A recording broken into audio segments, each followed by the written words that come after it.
Gadgets 360 Hindi में आप सबका स्वागत है। मेरा नाम है प्रणय और आप देख रहे हैं टेक आपकी जुबान में। अब शनिवार हो चुका है, 1 बज चुके हैं और ये जो शो है यहाँ पर आपके सारे सवालों के जवाब मिलने वाले हैं। कुछ लोग आप में से पूछते रहते हैं कि हमारे सवाल का जवाब नहीं मिला, हम सवाल पूछ रहे हैं नहीं बता रहे हो आप कुछ भी। इसके 2 ही कारण हो सकते हैं, एक तो आप सही जगह पर सवाल नहीं पूछ रहे, तो आपको जाना है youtube.com/gadgets360 हिंदी, कम्युनिटी टैब पे क्लिक कीजिए। वहां पर एक नया पोस्ट आता है हर हफ्ते, वहां पर आपके सवाल पूछ लीजिए और यहाँ पर आपको जवाब मिल जाएगा।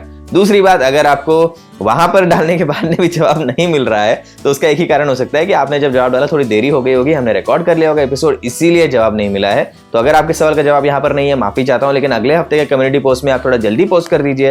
पूरी कोशिश होगी कि आपके सवाल का जवाब मिल जाए। पोस्ट में ही हम रिकॉर्डिंग टाइम भी लिख देते हैं कि कितने बजे कौन से दिन पर रिकॉर्ड होने वाला है, तो उसके पहले जरा पूछ लीजिएगा, तो उससे हम डेफिनेटली कोशिश करेंगे कि आपके सवाल का जवाब मिल जाए। तो अभी आज के एपिसोड में हम बात करने वाले हैं आपके साथ में कौन सा स्मार्टफोन आप खरीदना चाहते हैं उसके बारे में। आप में से बहुत सारे लोगों ने पूछा है हमको कि मेरा बजट ये है, मुझे ये रिक्वायरमेंट है, मैं स्मार्टफोन खरीदना चाहता हूँ, लैपटॉप खरीदना चाहता हूँ, आप इनमें से कौन सा अच्छा है ये बता दीजिए। तो चलिए आज के एपिसोड की शुरुआत करते हैं अभी सीधे आपके सवालों की तरफ बढ़ते हुए। लेकिन उसके पहले मैं आपसे विनती करता हूं कि चैनल पे सब्सक्राइब कर लीजिए, बेल आइकन दबा दीजिए ताकि आपको नोटिफिकेशन मिले जब भी हमारे नए वीडियोस आते हैं। और उसके अलावा एक और मेरी सी विनती है आपसे, अगर आपको वीडियो पसंद आता है लाइक कर दीजिए, दोस्तों के साथ में शेयर कर दीजिए और साथ में कमेंट करके बताइए कि अगले एपिसोड्स में आपको जो हम टॉपिक चुन रहे हैं उसमें आपको किस टाइप के टॉपिक चाहिए, क्या आपके सवाल वगैरह है जो जानना चाहते हैं आप। पूरी कोशिश करेंगे कि आगे ऐसे कोई एपिसोड बनाए हम। और फाइनली अगर आपके सवाल का जवाब यहाँ पर अच्छा लग रहा है कमेंट करके बता दीजिए, अगर अच्छा नहीं लगा तो भी फीडबैक दे दीजिए। इसी तरह से चैनल आगे बढ़ता है। तो चलिए आपके सवाल का जवाब देना हम अभी शुरू करते हैं।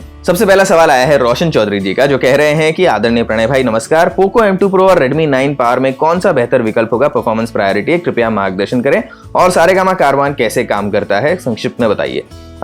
पोको M2 Pro और Redmi 9 Power में से परफॉर्मेंस के लिए पोको M2 Pro चुनिए। स्नैपड्रैगन 720G है, ज्यादा अच्छा है परफॉर्मेंस के मामले में। Redmi 9 Power बैटरी लाइफ के लिए ज्यादा अच्छा है, लेकिन पोको M2 Pro मतलब डेफिनेटली बेटर है दोनों में। दूसरा आपका सवाल था सारेगामा कारवान के बारे में। अब संक्षिप्त में बताने के लिए इसमें देखिए समझ लीजिए कि एक आपके पास में ब्लूटूथ स्पीकर है जिसके अंदर कुछ गाने लोडेड हैं, तो आप सारेगामा कारवान से अपने फोन को पेयर कर सकते हैं। सारे मॉडल में शायद नहीं, लेकिन जो मैंने देखा था मॉडल हमारे पास में रिव्यू के लिए आया था, उस वाले मॉडल में बेसिकली बेसिक सारेगामा कारवान जो है उसमें आप ब्लूटूथ स्पीकर की तरह उसको यूज कर सकते हैं फोन को पेयर करके, और स्पीकर के अंदर ही ऑफलाइन सॉन्ग्स आप सुन सकते हैं। मतलब उसमें कुछ गाने स्टोर्ड होते हैं, पुराने हिंदी गाने वगैरह, और उसमें ऐसे डायल वगैरह दिया होता है, तो आप इसे चुन सकते हैं कि आप 1950, 60, 70, 80 कौन से साल के गाने सुनना चाहते हैं। और अलग अलग क्लासिक आर्टिस्ट जिनके भी राइट्स हैं सारेगामा के पास में, वो सारे वहां पर बच जाते हैं। तो यही बेसिक उसका जिस्ट है। और जहां तक मुझे पता है इसमें आप FM रेडियो वगैरह भी सुन सकते हैं। तो ऐसे मैंने देखा है कि मतलब थोड़े जो सीनियर लोग होते हैं, यानी मेरे पापा जैसे लोग या मम्मी जैसे लोग, उनको काफी पसंद आता है ये डिवाइस। और बाकी यंग क्राउड में शायद उतना पॉपुलर ना हो, लेकिन फिर भी इसका मार्केट जरूर है अभी, तो उन लोग के लिए ये सही रह सकता है। चलिए अगले सवाल की तरफ बढ़ते हैं अभी। मंदार जुवेकर जी का कहना है, प्रणय भाई नमस्ते। नमस्ते मंदार जी, मेरे पास एक साल पुराना Redmi Note है और अब तक जैसा लिया वैसे ही अच्छा चल रहा है। AMOLED डिस्प्ले और मोर स्टोरेज ये मेरी प्रायोरिटी रहेगी। मीडिया कंजम्पशन ज्यादा है मेरा, गेम्स नहीं खेलता हूँ, लेकिन अभी 5G इंस्टॉल होने में अभी 1 साल लग जाएगा, तो कौन सा फोन लेना चाहिए अभी, या 1 साल और इस्तेमाल करो? मंदार जी फोन अच्छा है, 1 और साल इस्तेमाल कर लीजिए। अगले साल क्या होगा, 5G आ जाएगा होपफुली भारत में, और उस समय 5G धीरे धीरे थोड़ा सस्ता होने भी लगेगा। और उसके बाद में क्या होगा कि आप जब नया स्मार्टफोन लेंगे वो बजट वाला फोन होगा जिसमें 5G का सपोर्ट होगा, और फोन लेने के बाद में भी शायद 6 महीने 1 साल में 5G इतना सस्ता हो जाए कि आप भी 5G पर जुड़ जाएंगे।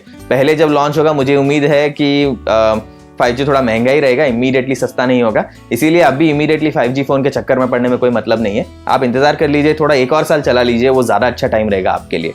अगले सवाल की तरफ बढ़ते हैं। बीजे बिश्नोई जी का कहना है OnePlus 8 और iPhone 11 में से बेहतर कौन सा है? बिश्नोई जी, अब इसमें डेफिनेटली iPhone 11 बेहतर रहेगा मेरे हिसाब से, अनलेस आपको 5G सपोर्ट चाहिए जो आपको OnePlus 8 में मिलता है। अगर आप मुझसे पूछते हैं OnePlus 8 Pro और iPhone 11 में से कौन सा बेहतर रहेगा, तो फिर मैं कहता कि नहीं भैया, इन दोनों में काफी इक्वल कंपटीशन है, आप देख लीजिए आपके रिक्वायरमेंट्स कैसे उसके हिसाब से लीजिए।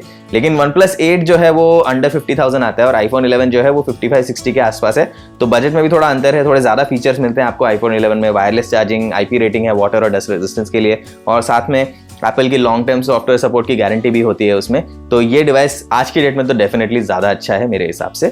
लेकिन फिर अगर आप अगले एपिसोड में अगर आप जानना चाहते हैं कि OnePlus 8 Pro और iPhone 11 में कौन सा चाहिए, तो पूछ लीजिए सवाल अगले हफ्ते और फिर आपके जवाब दूंगा मैं फिर से। सोफिया म्यूजिक एंड टेक्सचर जो हमारे रेगुलर व्यूअर है, इनका कहना है कि मैंने Redmi Note 9 Pro Max purchase किया है 12,500 में। आप मुझे बताइए ये अच्छा है या कोई दूसरा मुझे लेना चाहिए था। बहुत अच्छा फोन है, बहुत अच्छी डील है, आपने एकदम सही निर्णय लिया है। इसके आगे बेझिझक इस्तेमाल कीजिए, बिल्कुल चिंता ना कीजिए कि इससे अच्छा कोई आ गया तो क्या होगा। बहुत अच्छा फोन है उस प्राइस रेंज के लिए। चलिए आगे बढ़ते हैं। रॉयल शहजादा जी का कहना है कि हेलो प्रणय सर, मेरे पास iPhone XS है और मैं अपग्रेड करना चाहता हूं, तो इसमें मिड रेंज में कौन सा आईफोन बेस्ट रहेगा? देखिए आपके पास 10s है ना, तो 10s ऐसा फोन है जिसमें आपको OLED का डिस्प्ले मिलता है, जो एप्पल की दुनिया में मिड रेंज में आपको मिलना मतलब नामुमकिन है आज की डेट में। तो अभी आईफोन 12 सीरीज में 12 मिनी और 12 में OLED डिस्प्ले आ चुका है और वो अंडर 1 लाख आया है। पहली बार कि आपको ऐसे आईफोन मिल गया जिसमें OLED डिस्प्ले जो अंडर 1 लाख लॉन्च डेट पे है। तो आप अगर इसी को अपग्रेड करना चाहते हैं, मेरे आपसे मतलब ये विनती रहेगी कि आप थोड़ा 1 साल इंतजार कर लीजिए अगर कर सकते हैं तो। 10s अभी भी अच्छा फोन है, काफी कोई ज्यादा खराब तो नहीं है। 1 और साल उसे चला लीजिए, उसके बाद में आप देख लेंगे कि दिवाली के टाइम तक, अभी जो इस साल दिवाली आने वाली है उस टाइम तक आईफोन 12 मिनी, आईफोन 12 इन दोनों में से किसी एक पे अच्छी डील आ जाएगी, जिसमें वो आपको मिल जाएंगे लगभग मेरे ख्याल से 60,000 के आसपास मिल जाएंगे, मतलब अच्छी डील्स में 55-60,000 के आसपास में। तो अगर उस टाइप की डील आती है तो आप वो वाले फोन में अपग्रेड करें। आईफोन 12 मेरा आपके लिए रिकमेंडेशन रहेगा। लेकिन आप सोच रहे हैं कि नहीं मेरा बजट थोड़ा कम है, इस बार मिड रेंज में ही मुझे लेना है, तो मैं अज्यूम कर रहा हूँ कि आप 30 से 50 के रेंज में देख रहे हैं, तो फिर भी आपको कहूँगा थोड़ा इंतजार कर लीजिए। आईफोन 11 आ सकता है अंडर 50,000 कोई अच्छी डील में फिर से। दिवाली के टाइम पे 48,000 में आया था वो वाला उसका बेस वेरिएंट, तो उसी तरह से एक और डील ऐसी दिवाली के टाइम आ सकती है फिर से, या फिर अमेजॉन का प्राइम डे होता है जुलाई में उस समय। और उसके अलावा दूसरा आपका चॉइस रहेगा आईफोन SE 2020, जिसकी बैटरी लाइफ उतनी अच्छी नहीं है, भले ही वो करंट जेन का फोन है, इसीलिए मैं आपके लिए रिकमेंड नहीं करूंगा। 10s के बाद में आपके लिए SE थोड़ा सा डाउनग्रेड हो जाएगा, डिस्प्ले भी और बैटरी लाइफ दोनों, इन दोनों के मामले में। तो इसीलिए थोड़ा इंतजार कीजिए और आईफोन 12 आप टारगेट कीजिए। वो नहीं हो रहा है तो आईफोन 11 टारगेट कीजिए। ये दोनों में आपको लगेगा फिर भी कि भाई मैंने अपग्रेड किया, अच्छा किया है और प्राइस भी ज्यादा नहीं है उनका। अभी यहाँ पर हमको पूछा है श्रेय कौशिक जी ने कि सबसे पहले तो ये एपिसोड करने के लिए दिल से शुक्रिया। Kudos to Gadgets 360 Hindi. Shrey ji thank you so much, आपका जो प्यार मिलते रहता है हम लोग सबको बहुत अच्छा लगता है। पूरी टीम इस तरह से आपके सारे कमेंट्स वगैरह पढ़ती रहती है, तो इसीलिए प्लीज इस तरह सवाल पूछते रहिए और आपका फीडबैक देते रहिए, आपके लिए बन रहा है ये शो। तो इनका कहना है कि 3 साल से मैं आईफोन 6 यूज कर रहा हूं, उसमें भी कुछ ऐप्स नहीं चल रहे हैं। 30 to 40 के मेरा बजट है और फोन हैंडी होना चाहिए और बढ़िया सिक्योरिटी फीचर्स चाहिए उसमें, और फ्यूचर रेडी 5G हो तो 3 से 4 साल आराम से चल जाएगा। जानता हूं मैंने कुछ ज्यादा ही मांग लिया है, लेकिन आप साथ हो तो घबराना कैसा। जी बिल्कुल सही कहा, हम साथ है तो आप क्यों घबराएंगे, हम आपके लिए ही तो हैं यहाँ पर फोन रिकमेंडेशन वगैरह देने के लिए। ठीक है, आपके बजट है 30 to 40,000। आपने मुझे ये नहीं बोला है कि मुझे सिर्फ आईफोन ही चाहिए, तो मैं अज्यूम कर रहा हूँ कि आप एंड्रॉइड फोन से भी खुश रहेंगे और आपको 5G फोन चाहिए और फोन थोड़ा हैंडी होना चाहिए, ये है।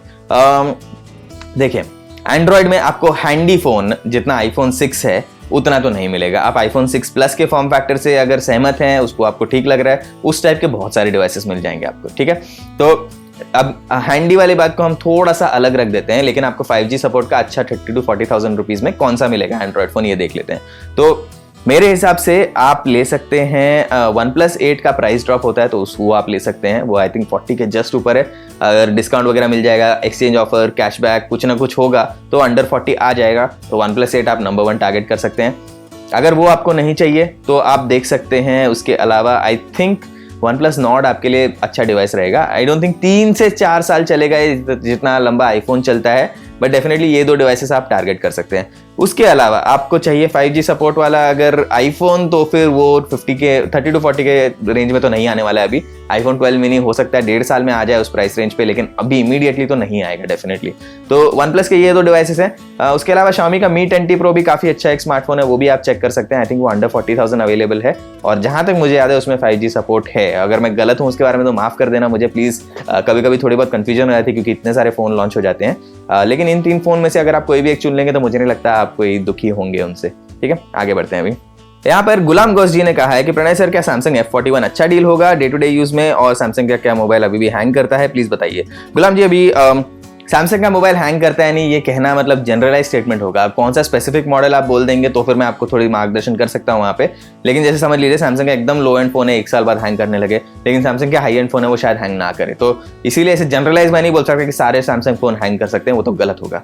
दूसरा आपका सवाल है F41 अच्छा है कि नहीं। देखिए F41 ये जो डिवाइस है ना, इसमें मेरी बस एक ही शिकायत है कि उसका प्रोसेसर थोड़ा पुराना है, Exynos 9611 है। अब वो अगर थोड़ा नया प्रोसेसर उसमें दे रहे थे तो फिर मैं आपको कह देता कि नहीं बेझिझक ले लीजिए, तो उससे ही मेरे को एक थोड़ी चिंता होती है। अदरवाइज बैटरी लाइफ अच्छी है, डिस्प्ले बहुत ही अच्छा है, बिल्ड क्वालिटी ठीक ठाक है, लेकिन उस प्राइस रेंज के लिए चल जाएगा। तो बस प्रोसेसर एक थोड़ा वीक पॉइंट है उसका, अदरवाइज काफ़ी अच्छा डिवाइस है उसके प्राइस रेंज के लिए। तो अगर आपको लेना है तो डेफिनेटली आप ले सकते हैं, बस ध्यान रखिए कि मतलब उसका प्रोसेसर ज़्यादा ताकतवर नहीं है।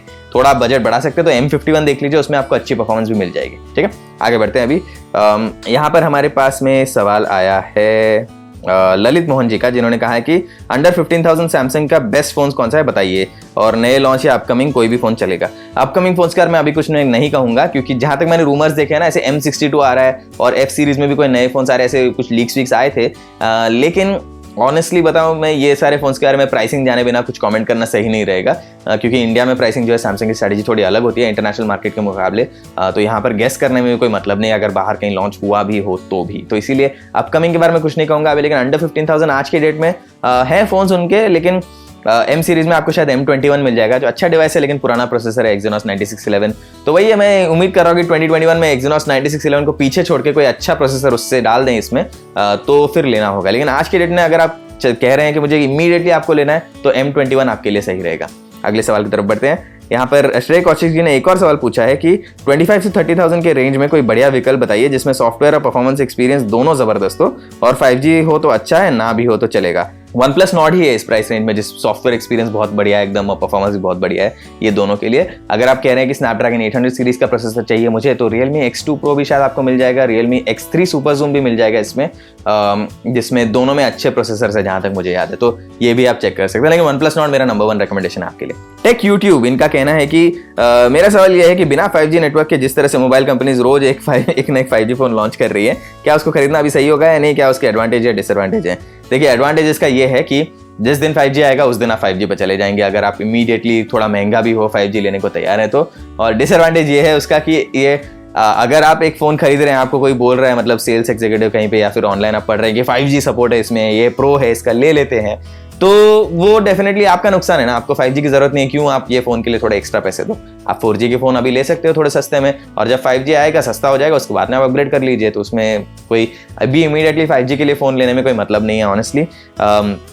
सबसे पहला अगर आया भी तो आई थिंक अक्टूबर नवंबर के आसपास 5G भारत में आएगा। तो ये मतलब एकदम अच्छा ऑप्टिमिस्टिक प्रेडिक्शन है मेरा। तो अगर उससे थोड़ा भी डिले हो गया, फिर आपका 5G फोन भी पुराना होते जाएगा, राइट, अक्टूबर नवंबर तक, तो उससे भी ताकतवर फोन आ जाएंगे, तो आप अभी ले लेंगे 5G का फोन, और फिर आप देखेंगे अरे नहीं यार, 1 साल बाद में तो इससे भी ताकतवर अच्छे प्रोसेसर वाले, अच्छे कैमरे वाले फोन आ गए जो एडवांस्ड है मेरे फोन से, फिर आप पछताएंगे बाद में। इसलिए अपने रिक्वायरमेंट के हिसाब से लीजिए, 5G के बारे में अभी मत सोचिए, जब 5G आएगा तब देख लेंगे, ठीक है। अभी हमारे पास में सवाल है विनोद चंद्र जी का, जिनका कहना है कि मेरे पास अभी Redmi K20 है जो अच्छा चल रहा है, और इसमें कोई जब तक कोई अच्छी डील नहीं मिल जाती तो इसे और 6 महीने तक चलाने का इरादा है। Amazon फ्लिपकार्ट पर चल रही सेल में iPhone 11 के ऊपर मेरी नज़र है, अभी लेना ठीक रहेगा या इससे कम कीमत का इंतजार करना ठीक रहेगा, या फिर आपकी नज़र में कोई और अच्छी डील है तो बताइए। मेरा बजट 40,000 रुपये है और अच्छी डील मिली तो 50,000 तक भी चलेगा।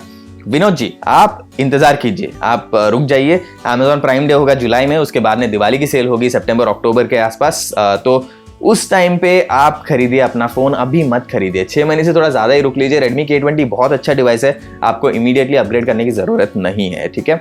जब सेल चलेगी क्या होगा, iPhone 11 एक और साल पुराना हो जाएगा। तो अभी हाल ही में सेल में मैंने देखा था 47-48 के आसपास मिल रहा था उसका बेस वेरिएंट, और अगले टाइम मतलब प्राइम डे या फिर उसके बाद में जो दिवाली की सेल आएगी, अगर फोन मार्केट में तब तक रहा तो आपको मिल सकता है अराउंड 40,000 के आसपास भी। तो अभी मत खरीदिए, थोड़ा इंतजार कर लीजिए, थोड़े पैसे बच जाएंगे। अदरवाइज आपके लिए शायद हो सकता है कि iPhone 12 मिनी जैसा फोन भी आ जाए अंडर 50,000, कोई अच्छी एकदम क्रेजी डील आ गई तो। जैसे इस बार दिवाली सेल में आई थी iPhone SE 2020 जो है वो 26,000 में मिल रहा था, तो उस टाइप की कोई क्रेजी डील भी आ सकती है। तो अगर आप इंतजार कर सकते हैं कर लीजिए, दिवाली के टाइम पे बेस्ट डील्स मिलती हैं आपको, उसी टाइम पे खरीदिए, अभी मत खरीदिए, ठीक है। आगे बढ़ते हैं अभी अगले सवाल की तरफ। राकेश चौधरी जो एपिसोड 1 से हमारे साथ में रहे हैं, इनका कहना है कि 40,000 से ज्यादा कीमत में कौन सी ब्रांड का स्मार्टफोन लेना चाहिए, कौन सा सबसे अच्छा रहता है जो 2-3 साल तक आराम से चल सके, और क्या माइक्रोमैक्स इन 1 भी अपने कंपटीशन में दमदार है। ओके, तो पहले 40 के ऊपर 2-3 साल तक चलाने के लिए मैक्सिमम ब्रांड्स के फोन्स अच्छे रहेंगे। ऐसे बहुत कम ब्रांड्स होते हैं जो 40,000 के ऊपर अपना फोन बेच रहे हैं लेकिन 1 साल के अंदर ही पूरा घटिया बकवास हो गया टाइप का, तो ये एक है। अब उसमें कौन से ब्रांड्स अच्छे हैं, एप्पल तो है ही 40,000 के ऊपर। अगर आपका बजट है और आप आईफोन कंसिडर नहीं कर रहे तो डेफिनेटली मुझे लगता है कि आपको करना चाहिए।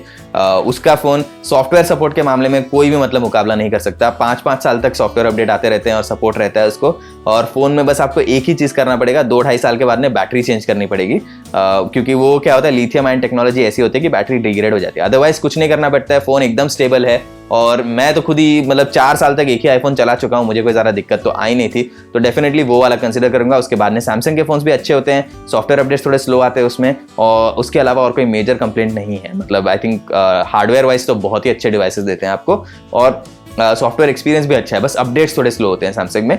और फाइनली वन प्लस है उस रेंज में, जो भी बहुत ही अच्छा कंसिडर करने लायक है। पहले गूगल भी हुआ करता था उस प्राइस रेंज में भारत में, लेकिन पिक्सल डिवाइसेस टेक ऑफ नहीं कर पाए, तो वो वाली रेकमेंड नहीं करूंगा मैं। और यही 3 मेन ब्रांड्स तो मैं कंसिडर करता हूं पर्सनली, और बाकी भी होंगे 2-3 ब्रांड्स जो प्रीमियम अपने फ्लैगशिप फोन्स वगैरह लेके आते हैं। लेकिन मतलब अगर लंबा चलाना है आपको और आप सोच रहे हैं कि मतलब वारंटी, सॉफ्टवेयर सपोर्ट सब कुछ अच्छा रहे, तो ये 3 ब्रांड्स मेरे ख्याल से आपको मेनली कंसिडर करने चाहिए। तो राकेश जी, आपका दूसरा सवाल था कि माइक्रोमैक्स इन वन भी अपने कंपटीशन में दमदार है कि नहीं। बिल्कुल दमदार है। उसके प्राइस रेंज में 7,000-8,000 के आसपास में अच्छा तो है वो, काफ़ी बेस वेरिएंट अगर आप देखेंगे तो उसमें, लेकिन एंड्रॉइड गो एडिशन है तो उसका परफॉर्मेंस मैंने टेस्ट नहीं किया। हायर वेरिएंट डेफिनेटली अच्छा चलता है और कंपटीशन के हिसाब से अच्छा है काफ़ी, मैं रिकमेंड करने के लिए तैयार हूँ उसे। इसके अलावा हमारे पास में सवाल है इन्फिनिटी रुद्र जी का, जिनका कहना है कि नमस्ते प्रणय भैया, अभी गैजेट 360 पहले भी देखता था, पर जब से आप आए हैं लगभग सभी वीडियोस देखता हूं। आप सबके क्वेश्चंस लेते हैं और डिटेल इन्फॉर्मेशन भी देते हैं। धन्यवाद, बहुत बहुत धन्यवाद रुद्र जी, आप भी आते रहिए इसी तरह। चलिए, अब इनका कहना है कि टेक कंपनीज का नया ट्रेंड चालू है कि स्मार्टफोन्स का प्राइस बढ़ाते हैं, एक्सेसरीज भी हटा जाते हैं, पहले हेडफोन, फिर चार्जर, फिर केबल भी हटा सकते हैं। आपको नहीं लगता कि कंपनी अपनी मनमर्जी पर इनको लगाम लगाना चाहिए? और बैटरी के मामले में भी जल्दी बैटरी खराब होगी, परफॉर्मेंस पर असर पड़ेगा और कस्टमर नया फोन खरीदेगा तो खरीदने को मजबूर होगा। ये सब कंपनीज की सोची समझी स्ट्रैटेजीज है कस्टमर की जेब से पैसा निकलवाने के लिए, और इस तरह का चीज इनको नहीं करना चाहिए। रुद्र जी, देखिए आपका पॉइंट सही है, एक्सेसरीज निकाल के फोन का प्राइस भी बढ़ा रहे हैं, ये तो डेफिनेटली गलत स्ट्रैटेजी है। फिर कस्टमर अगर मतलब इंफीरियर चार्जर खरीदे, सस्ता वाला चार्जर खरीदे और फिर उसके फोन के बैटरी पे असर पड़ सकता है, तो आपका पॉइंट सही है, डेफिनेटली जेन्युइन कंसर्न है ये। कंपनीज को ऐसा नहीं करना चाहिए। क्यों कर रही है कंपनीज ऐसा? क्योंकि क्या होता है कि एक पॉइंट आ चुका है जहां पर उनको ही पता है कि इसके ऊपर अगर हम स्मार्टफोन का प्राइस बढ़ाएं अपना मुनाफा बढ़ाने के लिए, तो फिर लोग खरीदना बंद कर देंगे, सेल्स पे इंपैक्ट पड़ेगा, प्रॉफिट पे इंपैक्ट पड़ेगा। तो इसीलिए क्या होता है, आप चार्जर हटा दीजिए उसमें से, तो थोड़े पैसे बच गए। आप सोच रहे हैं कि चार्जर के कितने ही पैसे होते हैं, ठीक है, पॉइंट सही है आपका। कंपनी अगर मैन्युफैक्चर कर रही है फैक्ट्री लेवल पे, तो उसको कितना ही पड़ता होगा एक चार्जिंग ब्रिक का। चलो पकड़ के चलो कि कंपनी को चार्जिंग ब्रिक का कॉस्ट है लेट्स से 500 रुपए और आपको बेच रही है 1000 में, ठीक है, ये हाइपोथेटिकल सिचुएशन है। लेकिन आप सोचिए कि अभी कोई बड़ी कंपनी है, सैमसंग, एप्पल जैसी बड़ी कंपनियां हैं, वो कितने ही फोन बेचते होंगे, 10 लाख, 20 लाख, 30 लाख, 50 लाख, 1 करोड़ फोन बेचेंगे वो। अब हर फोन में अगर चार्जर उन्होंने हटा दिया तो 500 × 1 करोड़ कर दीजिए आप, और आप सोचिए कि कितना उनका मुनाफा हो रहा है, मतलब सिर्फ एक 500 रुपए का चार्जर हटाने से। तो इसीलिए वो सोच रहे हैं अपना मुनाफा किस तरह से बढ़ाया जाए, आपसे ज्यादा पैसा लेने के बाद से अच्छा उनके प्रॉफिट मार्जिन किस तरह से बढ़े, और अलग से आप चार्जर खरीदेंगे तो उसका प्रॉफिट मार्जिन अलग होता है उनका। तो पॉइंट सही है, डेफिनेटली मेरे ख्याल से तो मनी माइंडेड डिसीजन है। कंपनीज कुछ भी कहते हैं कि एनवायरमेंट के लिए ज्यादा अच्छा है ये वो, लेकिन अल्टीमेटली मुझे लगता है डेफिनेटली बिजनेस डिसीजन है, और उनको लगता है कि लोग अपने फोन्स खरीदना छोड़ेंगे नहीं, कितना भी कुछ भी हो जाए डेफिनेटली लोग फोन्स खरीदते ही रहेंगे, इसीलिए वो इस तरह के निर्णय ले रहे हैं। तो इसका बस एक ही उपाय है कि सब लोग फोन लेने से पहले बोलें जिसमें फोन में चार्जर नहीं आता है, कंपनीज को आप ट्विटर या फेसबुक वगैरह पे फीडबैक दे सकते हैं कि नहीं चार्जर दे दो इसमें, इसके बिना हम फोन नहीं खरीदेंगे। और अगर लोग मास में कहेंगे नहीं हम ये फोन नहीं खरीदेंगे, इसके बॉक्स में चार्जर नहीं आता है, हम दूसरे कंपनी पास जाएंगे जो हमको चार्जर देता है, इस तरह के लोगों ने अगर निर्णय लिया इस तरह करने का, तो फिर उनको रियलाइज होगा कि नहीं ये हटाने से हमारे मुनाफे पे नुकसान हुआ है, और फिर वो वापस ला सकते हैं। अदरवाइज उसका कोई उपाय नहीं है, हम कितना भी कंप्लेन कर ले, अल्टीमेटली ये सारी कंपनीज जो है अपनी बिजनेस प्रॉफिट देखती हैं और उससे निर्णय लेती हैं, और उनको पता है कि लोग नहीं हटेंगे, इसीलिए उन्होंने इस तरह का निर्णय लिया है। अब इससे मैं खुश तो नहीं हूँ, बॉक्स में देना चाहिए हेडफोन और चार्जर, स्पेशली फ्लैगशिप फोन्स में, अब उसका लेकिन इमीडिएटली कुछ नहीं किया जा सकता है। लेकिन चलिए आगे बढ़ते हैं। अभी अंगद मौर्य जी का कहना है कि 10,000 तक एक बढ़िया फोन चाहिए, प्रतिदिन का काम आसानी से पूरा करने के लिए। गेमिंग नहीं करनी है मुझे, लेकिन बहुत सारे ऐप का प्रयोग करना है, देसी कंपनी का हो तो बढ़िया होगा। तो इसमें अभी हम देखिए, अगर आप चाहते हैं कि इंडियन कंपनी का चाहिए अंडर 10,000 डेली यूज के लिए, तो आप ले सकते हैं माइक्रोमैक्स इन 1B, ये काफ़ी अच्छा डिवाइस है।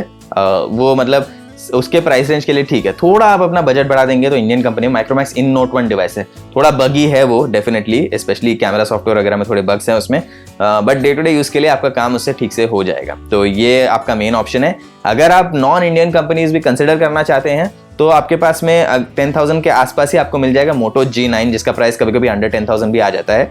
Redmi 9 Prime ये भी एक अच्छा डिवाइस है, ये दोनों आप कंसिडर कर सकते हैं। कृष्णेंदु जैना जी का कहना है कि Nokia 5.3 स्नैपड्रैगन 665 के साथ में 11,000 के नीचे मिल रहा है अभी। Redmi 9 पावर मोटो G9 पावर से ज्यादा अच्छा है कि नहीं? देखिए बैटरी लाइफ के मामले में उन दोनों फोन से ज्यादा अच्छा नहीं है Nokia 5.3, लेकिन अगर आपको स्टॉक एंड्रॉइड और क्लीन यूआई वगैरह चाहिए और आपको मतलब यही सबसे मेन प्रायोरिटी है आपकी कि clean UI, regular updates, Android One program में हो मेरा स्मार्टफोन, तो डेफिनेटली उन दोनों फोन से ज्यादा अच्छा रहेगा। बट बैटरी लाइफ के मामले में नहीं, इतना ध्यान रखिए आप, ठीक है। नवीन कुमार जी का कहना है कि 10 से 12 के रेंज में कौन सा बेस्ट फोन रहेगा, बैटरी और कैमरा प्रायोरिटी रहे तो प्लीज सजेस्ट। देखिए अगर आपको बैटरी और कैमरा दोनों चाहिए ना, थोड़ा आपका बजट बढ़ा लीजिए, 12 से ऊपर 13 पे आ जाइए तो आपको फिर मतलब डील्स वगैरह जब आती है ना तो अंडर 13,000 आपको मिल जाता है। Poco M2 Pro, Redmi Note 9 Pro, ये दोनों स्मार्टफोन्स बहुत अच्छे हैं उस प्राइस रेंज में, और उसी प्राइस रेंज में आपको मिलेगा Realme 6। तो ये 3 डिवाइसेस आपके रिक्वायरमेंट्स के लिए सबसे बढ़िया हैं। आप देख लीजिए, मतलब थोड़ा सा बजट बढ़ा के वो ले लीजिए, नहीं तो 10 से 12 में उतने अच्छे कैमरा वाले स्मार्टफोन्स नहीं मिलते हैं आपको, इसीलिए मैं आपको गलत फोन रेकमेंड नहीं करना चाहता हूँ यहाँ पे, तो इसलिए रेकमेंड कर रहा हूँ कि थोड़ा सा बजट बढ़ा लीजिए आप। तरुण सागर जी का कहना है कि दिवाली सेल में iPhone SE 2020 iPhone 11 के मुकाबले 20-21 हज़ार में सस्ता होने के कारण मैंने SE खरीद लिया। जो सवाल देख के ना थोड़ा सा मेरे को बुरा भी लगा और ऐसे भी लगा कि इनको अभी पछता रहे हैं थोड़ा सा कि हमने फ़ोन ऐसा ले लिया जिसमें बैटरी लाइफ उतनी अच्छी नहीं है, ठीक है। तो इनका कहना है कि बेसिकली उनको लग रहा है कि उन्हें iPhone 11 लेना चाहिए था। SE का बैटरी परफॉर्मेंस और थोड़ा पुराने मॉडल जैसा दिखता है, इसीलिए अच्छा नहीं है। इसके बारे में आपकी राय जानना चाहता हूँ। और नेक्स्ट दिवाली सेल में iPhone 12 50 के नीचे आएगा कि नहीं? देखिए तरुण जी, उम्मीद तो है कि iPhone 12 50 के नीचे आ जाए, लेकिन मुझे नहीं लगता नेक्स्ट दिवाली में iPhone 12 आएगा अंडर 50,000। अगर लक अच्छा रहा सबका तो 60-65 के आसपास मिल जाएगा नेक्स्ट दिवाली सेल में iPhone 12 होपफुली। अंडर 50 अगर आया तो मैं डेफिनेटली बहुत सरप्राइज होऊंगा। iPhone 12 मिनी ये आ सकता है under 50,000। iPhone 12 under 15 next year थोड़ा मुश्किल है, मतलब अगर अच्छा भी रहा ना लग तो अंडर 60 आ जाएगा, लेकिन अंडर 50 तो नहीं, आई डोंट थिंक सो वो होगा। दूसरा आपका सवाल है, देखिए iPhone SE का बैटरी खराब है, थोड़ा मतलब खराब एज इन रिलेटिवली iPhone 11 के मुकाबले बैटरी कम मिलेगी आपको, वो तो है, लेकिन उसका परफॉर्मेंस iPhone 11 से ज़्यादा अच्छा है क्योंकि उसमें ज़्यादा पावरफुल प्रोसेसर दिया हुआ है, तो इसका भी ध्यान रखना चाहिए। और उसका डिस्प्ले जो है वो काफ़ी अच्छा है, छोटा डिस्प्ले ज़रूर हो हाँ, लेकिन थोड़े पुराने स्मार्टफोन जैसा दिखता है। अब देखिए iPhone 11 यूज़ करने के बाद ना मैं आपको इतना तो बता रहा हूँ वो इतना हैंडी नहीं है जितना iPhone SE है। तो हर फोन का एडवांटेज और डिसएडवांटेज होता है। आपने ले लिया अभी, बिल्कुल रिग्रेट मत कीजिए। मेरे पिताजी ने भी लिया है, वो फ्लिपकार्ट में डील देखकर वो भी खुश हो गए थे और उन्होंने ले लिया था क्योंकि वो 25-26,000 में पड़ा हुआ था, तो इसीलिए वो भी काफी खुश है फोन से। और वो मतलब बड़े स्क्रीन और बड़े बैटरी लाइफ वो आपका ट्रेड ऑफ है थोड़ा सा, लेकिन अदरवाइज वो डिवाइस काफी स्मूथ है, काफी अच्छा चलता है, तो इससे मतलब मेजर कोई शिकायत नहीं है। आपने ले लिया है, खुश रहिए, क्यों रिग्रेट करना है अभी? मतलब जब है डिवाइस हाथ में एंजॉय कीजिए। अगले साल जब दिवाली सेल आएगी उसके बाद में आप देख लेना नया फोन लेना है कि नहीं। मेरे ख्याल से तो आपका 2 साल आराम से चल जाएगा ये स्मार्टफोन, ठीक है। अब आगे बढ़ते हैं अगले सवाल की तरफ। तो यहाँ पर सागर भिंडी जी का कहना है कि मी नोटबुक 14 के अलावा मैं इनमें कंफ्यूज्ड हूँ। HP 15s, Celeron dual core, Windows 10 home या फिर Dell Inspiron Core i3 10th Gen, दोनों में से बेस्ट परफॉर्मेंस, लंबी बैटरी, बेस्ट कैमरा, बड़ा डिस्प्ले जो कि अंडर 20,000 तक आ सके। देखिए मी नोटबुक 14 तो अंडर 20,000 नहीं है, वो जहां तक मुझे पता है 35,000 के आसपास स्टार्टिंग प्राइस है। और ये जो 2 लैपटॉप्स है ना वो मैंने पर्सनली यूज नहीं किया और रिव्यू भी नहीं किए हैं, क्योंकि लैपटॉप कंपनीज हमको उनके बजट मॉडल्स रिव्यू करने के लिए भेजते नहीं है। तो अगर अंडर 20,000 आपको ये डिवाइसेस मिल रहे हैं, तो आपने कहा जो 2 डिवाइसेस ना, उसमें देखिए कोर i3 10th Gen वाला जो है डेल इंस्पिरॉन, वो अभी के लिए तो ठीक चलेगा, लेकिन 1 साल बाद में वो आपको उतनी अच्छी परफॉर्मेंस नहीं दे पाएगा। ये मतलब अनफॉर्चुनेटली क्या है ना, बजट लैपटॉप्स में ये प्रॉब्लम होती ही है। मैं आपसे रेकमेंड करूंगा कि आप हमारा एक टेक आपकी जुबान में का एपिसोड है जिसमें हम iPad के बारे में बात करते हैं कि वो बजट लैपटॉप को रिप्लेस कर सकता है कि नहीं। 25,000 रुपए के आसपास भी मिल जाएगा आपको सेल के दौरान वो। तो वो वाला एपिसोड आप एक बार देख लीजिए, डिसाइड कर लीजिए कि आपके लिए iPad अच्छा डिवाइस हो सकता है कि नहीं। मैं आपको ऐसा डिवाइस रेकमेंड नहीं करना चाहता हूँ जो 6 महीने 1 साल में फिर आपको स्लो डाउन करके दिक्कत दे, इसीलिए आपको मैं ये पुश कर रहा हूँ कि थोड़ा सा आप थोड़ा बजट बढ़ा के देख लीजिए कि iPad ले सकते हैं नहीं। अदरवाइज आप थोड़ा इंतजार कर लीजिए, कोशिश कीजिए कि वो मी नोटबुक 14 ले लें आप, क्योंकि वो है ना क्या है, मी नोटबुक 14 35,000 के आसपास स्टार्ट होता है और उस लेवल पे आपको एक अच्छी परफॉर्मेंस दे देता है। और 35,000 में जो आपको पैकेज मिल रहा है ना, वो बहुत ही ज्यादा वैल्यू फॉर मनी है। अंडर 20 के लैपटॉप जितने में मैंने देखा है कि वो थोड़े दिन के बाद में लैग करने लग जाते हैं, इसीलिए रेकमेंड करने में थोड़ा हिचकिचा रहा हूँ मैं, ठीक है। अब आगे बढ़ते हैं। यहाँ पर अजय दिलोट जी का कहना है कि नमस्कार, मैं आपका शो रेगुलरली देखता हूँ, मुझे नोटिफिकेशन मिलता है, लेकिन अगर मैं ये क्वेश्चन आपको लेता है तो बहुत अच्छा, आप अगर लेते हैं ये क्वेश्चन तो बहुत खुशी होगी मुझे, क्योंकि मेरा शो पर पहला मैसेज है। जी अजय जी वेलकम, अगले हफ्ते भी आइए आप। अभी आपका सवाल है कि Poco X3, Redmi Note 9 Pro Max और Samsung F41 में से कौन सा स्मार्टफोन लेना चाहिए। अजय जी आप अगर बता देते कि आपको क्या मतलब प्रायोरिटी करना है, कौन सा आपके लिए सबसे मतलब इंपॉर्टेंट चीज़ है, परफॉर्मेंस, बैटरी लाइफ, कैमरा, तो उसके हिसाब से मैं रिकमेंडेशन दे देता। गैलेक्सी F41 बैटरी लाइफ के लिए काफी अच्छा है, ठीक है, एमोलेड डिस्प्ले भी उसमें मिलता है, वो भी काफी अच्छा है। तो ये दो चीज अगर आपको चाहिए तो डेफिनेटली F41 के पीछे जाइए आप। लेकिन अगर आपको परफॉर्मेंस से मतलब है तो इन दोनों में से आप ले सकते हैं पोको X3।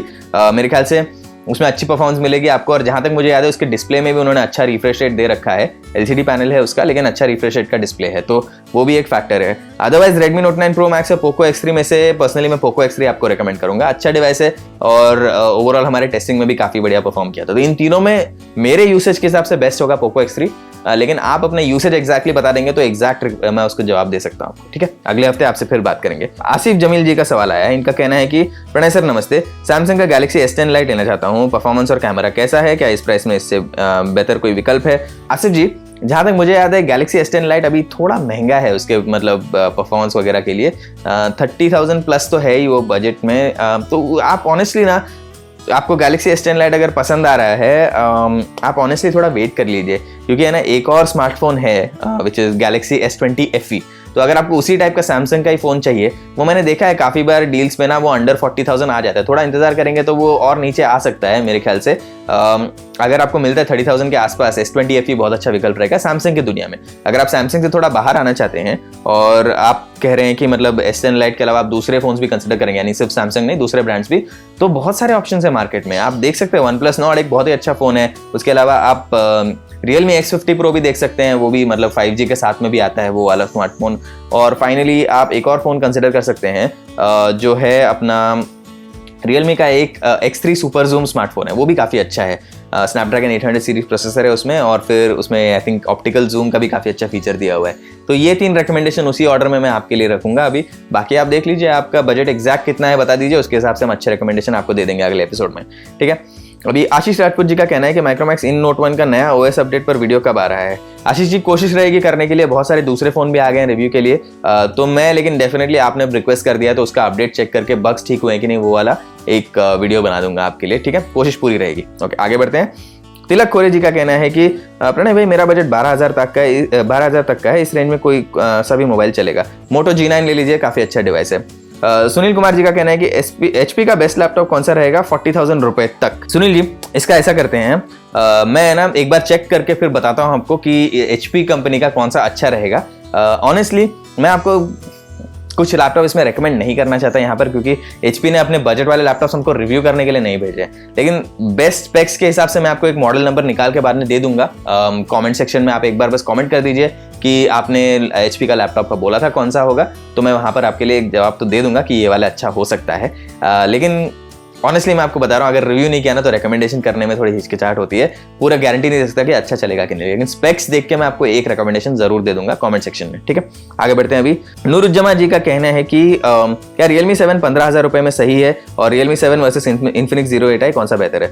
15,000 में Realme 7 अगर है आप लेना चाहते हैं वही लीजिए, Infinix Zero 8i से ज्यादा अच्छा है वो, कोई मतलब सवाल ही नहीं है यहाँ पे, डेफिनेटली Realme 7 बेहतर स्मार्टफोन है। भवेश सूचक जी का कहना है कि एक्सचेंज ऑफर में Redmi 9 Power या Redmi Note 9 Pro दोनों सेम प्राइस में है, तो कौन सा फोन अच्छा रहेगा, या पोको M2 Pro का मतलब 1,000 रुपीज जो ज्यादा है वो वाला कौन सा फोन ले।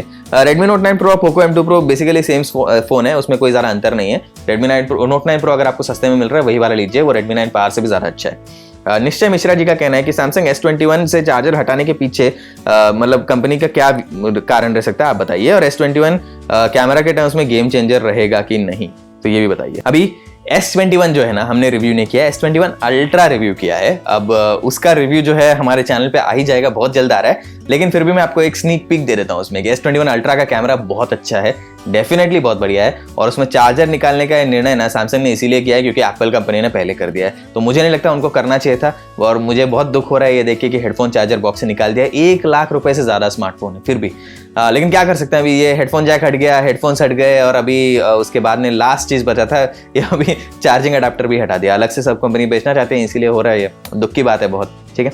आगे बढ़ते हैं अभी। अरुण रामनी जी का कहना है कि OnePlus 8T में कॉल रिकॉर्डिंग फीचर क्यों नहीं है और क्या OnePlus 8 Pro में ऑक्सीजन OS की कॉल रिकॉर्डिंग है। अरुण जी, OnePlus कंपनी ने अपना जो है डायलर चेंज कर दिया है, उसके गूगल का स्टॉक डायलर और गूगल का स्टॉक मैसेजिंग ऐप ये दोनों ला दिया है। अब उसमें रिकॉर्डिंग का फीचर इनबिल्ट नहीं है, क्योंकि जहां तक मुझे पता है कुछ कुछ जगह पर वो इलीगल होता है। आई थिंक इवन यूएस में हर स्टेट में अलाउड नहीं है कॉल रिकॉर्डिंग करना, इस तरह से वो फीचर डालना, मतलब विदाउट परमिशन किसी के कॉल रिकॉर्डिंग करना, उसके अलग अलग लॉज होते हैं। तो ये सारे लॉज से बचने के लिए कुछ कंपनियां नहीं देती हैं इसीलिए गूगल ने नहीं दिया है वो अपने डायलर में, इसीलिए OnePlus ने हटा दिया है। अब ऑक्सीजन OS की जो डायलर थी वो आई डोंट थिंक वो OnePlus 8 Pro में भी है जहां तक मुझे पता है, लेकिन अगर मैं गलत हूं तो माफ करना मुझे, थोड़ा बहुत मतलब कंफ्यूजन हो जाता है कभी कभी, लेकिन जितना मुझे याद है OnePlus 8 Pro में भी वही गूगल वाला डायलर दिया है, वो इसका नहीं है, मतलब ऑक्सीजन OS वाला नहीं है। तो क्यों हटा है वो कंपनी ने बोला नहीं है, उनका कहना है कि उनके हिसाब से यूजर के लिए ज़्यादा अच्छा रहेगा। लेकिन जहां तक मैं गेस कर सकता हूँ गूगल के साथ में उन्होंने कुछ टाई अप किया होगा, जिसमें उन्होंने बोला होगा नहीं हम आपका ऐप ले लेते हैं डायलिंग और मैसेजिंग के लिए, वो वाला हमारे यूजर को ज़्यादा पसंद आएगा, इसीलिए शायद रख दिया होगा उन्होंने। गुड्डू कुमार जी का कहना है कि क्या माइक्रोमैक्स और लावा मिड रेंज 5G फोन लेकर आएंगे और ये मीडियाटेक का डायमेंसिटी और स्नैपड्रैगन 750G के ऊपर भी इसके ऊपर बेस्ड वाले फोन्स आ सकते हैं क्या। माइक्रोमैक्स और लावा 5G वाले फोन्स लाएंगे मेरे ख्याल से, लेकिन अभी इमीडिएटली नहीं, थोड़ा समय लगेगा उनको लाने में। आई थिंक 1 साल तो हो ही जाएगा मिनिमम, और वो ये प्लेटफॉर्म जो है ना उस टाइम तक नए वाले भी आ जाएंगे उससे और उसी रेंज में आएंगे। अभी तक जहां तक मुझे दिख रहा है वो अंडर 15,000 ही है, 15 के ऊपर अभी तक ये आए नहीं है, तो देखते हैं, इंतजार करते हैं, होपफुली आ जाए ये लोग। रणवीर माडलेकर जी का कहना है कि सर आप Oppo Enco X का रिव्यू करो प्लीज और बताओ कि ये कैसा है और कंपेयर करो ये एयरपोर्ट सेकंड जनरेशन से कौन सा बेटर है बताओ। और दूसरा है कि आईफोन मोबाइल के बेस्ट है क्या अंडर 10,000। ओके, आईफोन मोबाइल के लिए बेस्ट है क्या अंडर 10,000। जी देखिए Oppo Enco X ना अच्छा है काफ़ी प्रोडक्ट, हमारे पास में रिव्यू के लिए आया था, वो उसका वीडियो नहीं बनाया हमने क्योंकि उतना इंटरेस्ट नहीं होता है सिंगल हेडफोन के रिव्यू में, लेकिन उसमें आप gadgets360.com पे पूरा रिव्यू पढ़ सकते हैं डेफिनेटली, वहाँ पर मेरे कलीग ने उसका रिव्यू लिखा हुआ है, हमने उसका वीडियो नहीं बनाया। लेकिन अंडर 10,000 है जहां तक मुझे याद है, ये नॉइस कैंसिलेशन का फीचर दिया हुआ है जो काफी अच्छा है, तो अगर आपको वो चाहिए नॉइस कैंसिलेशन सस्ते में, डेफिनेटली ये आपके लिए है। एयरपोर्ट सेकंड जेन थोड़ा अभी महंगा लग रहा है मुझे, प्राइस उसका कम हुआ तो मैं आपको रेकमेंड कर पाऊंगा।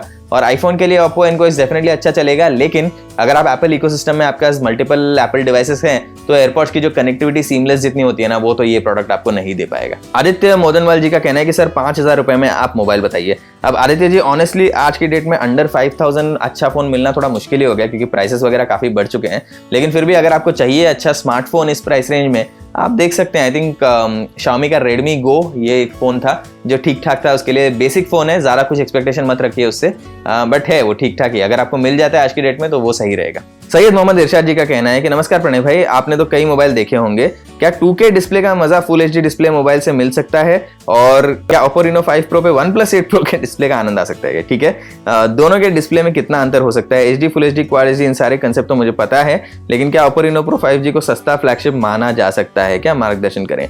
तो सैयद जी आपका अभी सवाल है 2K डिस्प्ले वो फुल HD पे आप कैसे देखेंगे, हार्डवेयर लिमिटेशन है, वो एक जगह फुल HD एक जगह 2K है, तो उसका इतना कोई कोरिलेशन नहीं कर सकते हम अनफॉर्चुनेटली। अगर आप कहेंगे कि नहीं मैं 4K डिस्प्ले पे फुल HD वीडियो देख सकता हूँ कि नहीं, उसका मैं जवाब आसानी से दे पाऊंगा आपको, लेकिन हार्डवेयर में ये वाला नहीं हो पाएगा। दूसरा आपने कहा है कि Oppo Reno 5 Pro 5G को सस्ता फ्लैगशिप माना जा सकता है क्या, डेफिनेटली उसको माना जा सकता है सस्ता फ्लैगशिप अभी के लिए, लेकिन देखते हैं ना अभी, मतलब ये जो उन्होंने प्रोसेसर यूज किया है मीडियाटेक का डायमेंसिटी सीरीज वाला, अभी वो तो Oppo ने ही लाया ना पहले मार्केट में, दूसरे लोग आ जाएंगे इससे भी सस्ते में लेके आ जाएंगे, फिर वो और सस्ते फ्लैगशिप कहे जा सकते हैं। तो फिलहाल तो देखिए जो प्राइस के लिए आपको जो परफॉर्मेंस मिल रही है वो ठीक है, ऑनेस्टली आपको स्नैपड्रैगन 865 वाले जो प्रोसेसर हैं उसमें ज़्यादा अच्छी परफॉर्मेंस मिलती है इसमें, और 35 से भी कम में मिलते हैं वो प्रोसेसर वाले स्मार्टफोन्स, कुछ काफ़ी बार मैंने डील में भी देखा है 35 के नीचे आ जाता है। तो दूसरी कंपनियां मैं गारंटी दे रहा हूं आपको कुछ दिनों में मीडियाटेक का यही वाला डायमेंसिटी सीरीज का प्रोसेसर आपको लेके आ जाएंगे अंडर 30,000 रुपीज, उसके बाद में यही डिस्कशन हम करेंगे। पारितोष हंसपाल जी का कहना है कि अंडर 15,000 अच्छी स्पेसिफिकेशन वाला एक फोन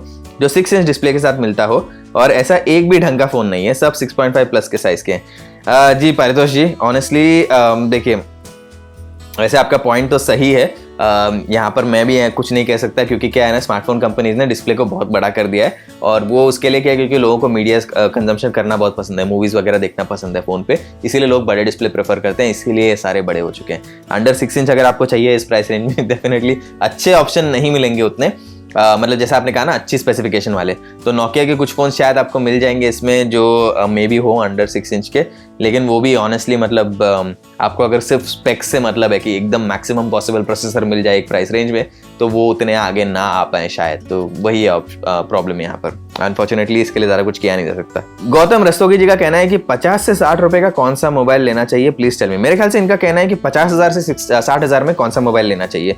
OnePlus 8 Pro बहुत अच्छा ऑप्शन है, वही वाला ले लीजिए। उसके आगे आई डोंट थिंक कोई ज़्यादा उतना अच्छा विकल्प है। iPhone 11 भी एक है, थोड़ा 1 साल पुराना आईफोन है, तो अगर आप एप्पल की दुनिया में आना चाहते हैं 60,000 में 128GB वर्जन वाला ले लीजिए उसका। एंड्रॉइड में रहना चाहते हैं लेटेस्ट करंट जेन फ्लैगशिप आपको मिल जाएगा OnePlus 8 Pro, डेफिनेटली लीजिए, अच्छा डिवाइस है वो।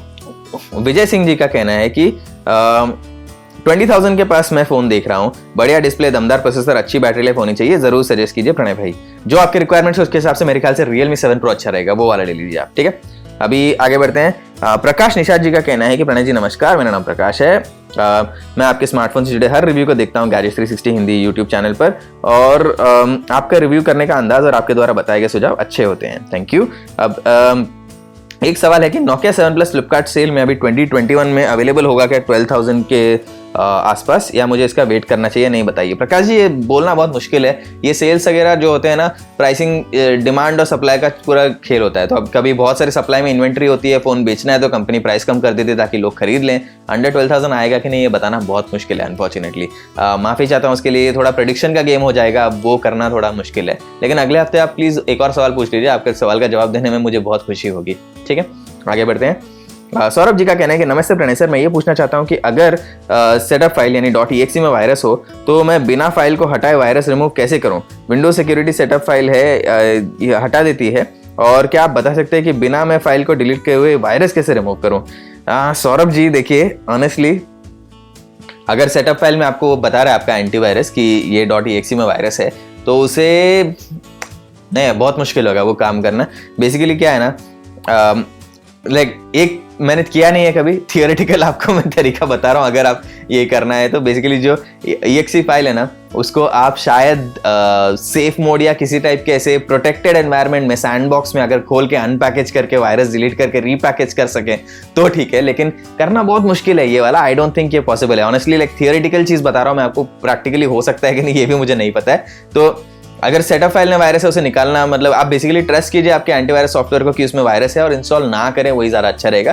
कंप्यूटर खराब करने से अच्छा वही है ना कि भाई दूसरी कोई सेटअप फाइल ढूंढ लो, तो मेरे ख्याल से वही आपके लिए सही रहेगा सुझाव, ठीक है। अब आगे बढ़ते हैं कि जयेश मार्के जी का कहना है कि सर 20,000 रुपीज़ में कौन सा स्मार्टफोन है बताइए। Realme 7 Pro अच्छा डिवाइस है, आप वो ले लीजिए। हरवेंद्र पवार जी का कहना है कि अंडर 15,000 5G फोन कब तक आएंगे। हरवेंद्र जी बताना थोड़ा मुश्किल है, लेकिन आई थिंक 1 साल लग जाएगा। 2022 में हम पहला अंडर 15,000 वाला 5G फोन देख पाएंगे। अगर 2021 के दिसंबर के आसपास भी आ गया तो भी मतलब ये ऑप्टिमिस्टिक प्रेडिक्शन होगा, लेकिन मोस्टली 2022 में ही आएंगे। आगे बढ़ते हैं। चेतन सावंके जी का कहना है कि अभी तक तो सोचा नहीं है, अभी साल ही शुरू हुआ है, इतने सारे फोन्स आए हैं, अपकमिंग वीडियोस भी आएंगे इस टॉपिक पे, नया फोन डिसाइड करने में जरूर मदद करेंगे, so thanks in advance. Thank you Chetan ji, आपके प्यार के वजह से शो आगे बढ़ रहा है, हमारे चैनल आगे बढ़ रहा है, प्लीज हमारे साथ में बने रहिए। आपकी तरह अच्छे ऑडियंस मेंबर्स होते हैं हमारे पास में, इसीलिए हम अपना काम भी शांति से कर पाते हैं, ठीक है। आगे बढ़ते हैं। अविनाश खानगले जी का कहना है कि सर मैं आपके हर एपिसोड को बिना मिस किए देखता हूँ, आप हर एक एपिसोड आपके एपिसोड के बिना टेक आपकी जुबान में का ज्ञान अधूरा है, ठीक है, thank you so much. Her episode genuine होते हैं आपको। मुझे बेस्ट एंड्रॉइड फोन खरीदना है, सैमसंग गैलेक्सी S20 Plus और OnePlus 8 Pro, इन दोनों में से कौन सा बेस्ट एंड्रॉइड फोन होगा मेरे लिए। 55 से 60 का बजट है मेरा। मुझे बेस्ट कैमरा, बेस्ट परफॉर्मेंस, अगले 2-3 साल तक एंड्रॉइड रेगुलरली सॉफ्टवेयर अपडेट करना है। मुझे पर्सनली OnePlus से ज़्यादा सैमसंग का कैमरा अच्छा लगता है। देखिए दोनों फोन में आप गलती नहीं करने वाले। S20 Plus बहुत अच्छा डिवाइस है, OnePlus 8 Pro भी बहुत अच्छा डिवाइस है, आप ले लीजिए आंख बंद करके। 2-3 साल तक सॉफ्टवेयर सपोर्ट दोनों में नहीं मिलेगा, यानी 3 साल तक तो डेफिनेटली नहीं मिलेगा। As an Android version upgrade जो है आई थिंक 2 साल तक मिलेंगे आपको मैक्स टू मैक्स, और सॉफ्टवेयर के सिक्योरिटी अपडेट्स वगैरह भी आई थिंक 2 साल तक मिल जाएंगे आपको, उसके आगे मिलना मुश्किल है। तो वो एक रिक्वायरमेंट दोनों फोन्स आपके सेटिस्फाई नहीं कर पाएंगे। लेकिन अगर आपको S20 Plus का कैमरा ज़्यादा पसंद है, वही ले लीजिए, सीरियसली बहुत ही बढ़िया फोन है, आप गलती नहीं करेंगे। OnePlus 8 Pro भी काफ़ी अच्छा ऑलराउंडर डिवाइस है, बस उसका सेल्फी कैमरा उतना अच्छा नहीं है जितना बाकी कॉम्पिटिशन में है। अदरवाइज कोई प्रॉब्लम नहीं है, आप आंख बंद करके दोनों में से कोई भी खरीद लीजिए, आप दुखी तो नहीं होंगे डेफिनेटली, ठीक है। आगे बढ़ते हैं। शैलेंद्र भटेवारा जी का कहना है कि नमस्कार प्रणय जी, अभी सेल में iPhone 11 करीब अंडर 50 आ रहा है क्या, या इस समय iPhone 11 लेना सही रहेगा या नेक्स्ट सेल का वेट करना सही रहेगा? वेट कर लीजिए, अभी अंडर 50 तो नहीं आ रहा है iPhone 11, और जैसे 47-48,000 में आया था दिवाली के टाइम पे, उस टाइप की डील तो वापस नहीं आई है, तो थोड़ा इंतजार कर लीजिए, उसके बाद में डेफिनेटली ये वाला फ़ोन फिर से अच्छी प्राइस पे आ जाएगा। और अभी है ना क्या है कि आपको ट्राई करना चाहिए कि iPhone 12 मिनी मुझे मिल जाए उस प्राइस में अंडर 50 के आसपास, और वो वाली डील आपके लिए ज़्यादा अच्छी रहेगी। iPhone 11 के लिए अभी क्या है ना, फ़ोन और थोड़ा पुराना हो चुका है, तो बाय जुलाई अगस्त सितंबर के आसपास होपफुली वो अंडर 40 भी आ जाए तो ज़्यादा अच्छी डील रहेगी। ट्राई कर लीजिए, थोड़ा और वेट कर सकते हैं, उसके बाद में वही फ़ोन अच्छा ही रहेगा, थोड़े और कम प्राइस में मिल जाए तो क्या प्रॉब्लम है ना। आगे बढ़ते हैं। शिव नायक जी का कहना है कि मेरा बजट 20,000 रुपये और मुझे कैमरा और परफॉर्मेंस अच्छी चाहिए, कौन सा फ़ोन लूँ? Realme 7 Pro, मतलब सच्ची बहुत अच्छा डिवाइस है, वही ले सकते हैं आप। महेश कुमार जी का कहना है कि नमस्ते सर, मैं उम्मीद करता हूं कि आप 10 मिलियन सब्सक्राइबर में शामिल हो जाएं और एक हमारी बड़ी गैजेट 360 हिंदी की फैमिली बन जाए। Okay, thank you so much. 10 million के लिए बहुत टाइम है, अभी के लिए हम जो है 1 लाख पर हैं, तो यहाँ से 10 लाख पे पहुंचने की कोशिश कर रहे हैं, अभी 10 मिलियन तो बहुत दूर है।